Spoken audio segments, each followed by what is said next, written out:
Здорово, пацаны, вот моя новая серия, она как бы последняя на этом персонаже. Вы все узнаете, когда досмотрите до конца.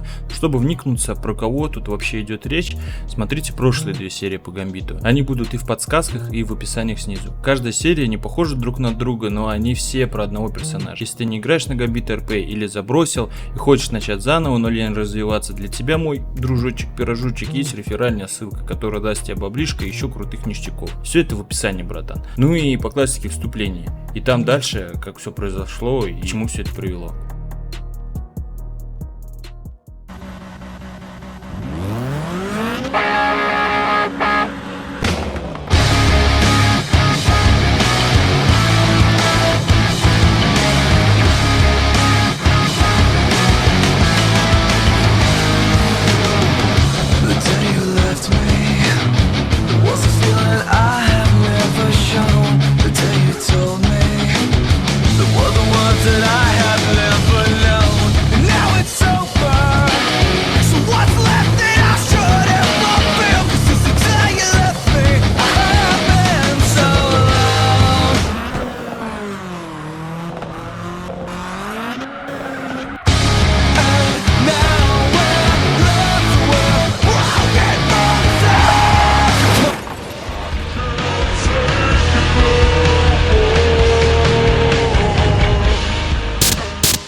С Мексиком, короче, мы катались и нет-нет продавали запрещенные вещества.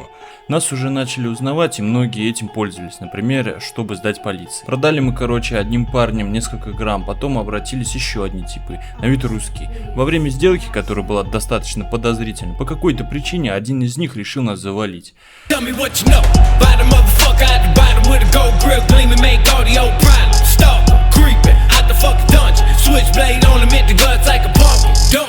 Rounds of the clip I'll rip.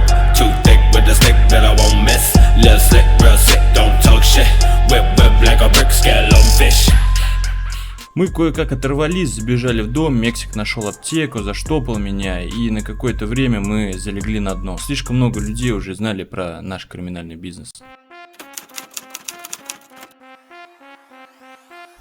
Через неделю я познакомился с пацанами, им нужен был мой товар. Томми, Джексон и Матео, достаточно богатые люди, любили покурить, погонять, потратить хреновую кучу денег, и так получилось, что я остался в их компании. Ну и естественно, Клод попробовал то, чем он торгует. Хотя мой персонаж против таких вещей, так же как и Космос Холмогоров, но ему очень понравилось. За вырученные деньги Клод купил себе новую тачку.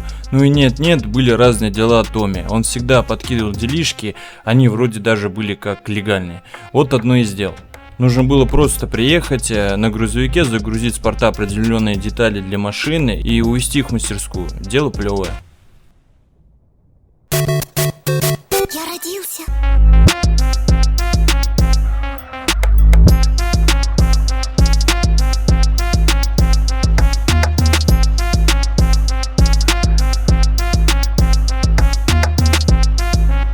Ну и даже в таких ситуациях частенько появлялась полиция, но Томми умел убеждать и договариваться.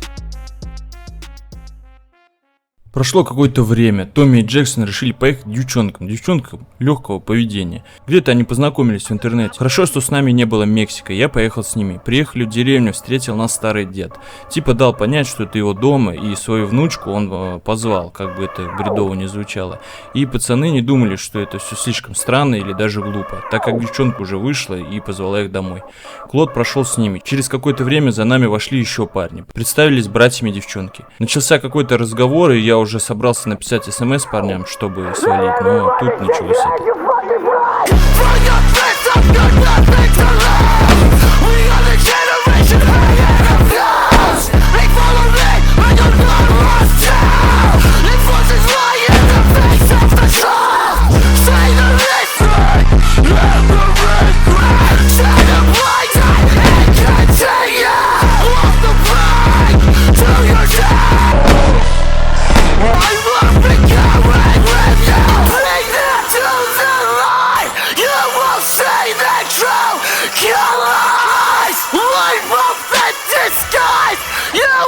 Just like all the others. Places of shame.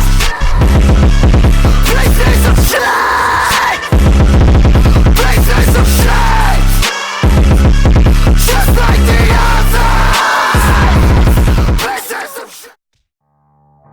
Ну а дальше Клод и Джексон погибли. Томми остался в живых, его хотели пытать. В эту, так скажем, клетку затащили тела Джексона и Клода.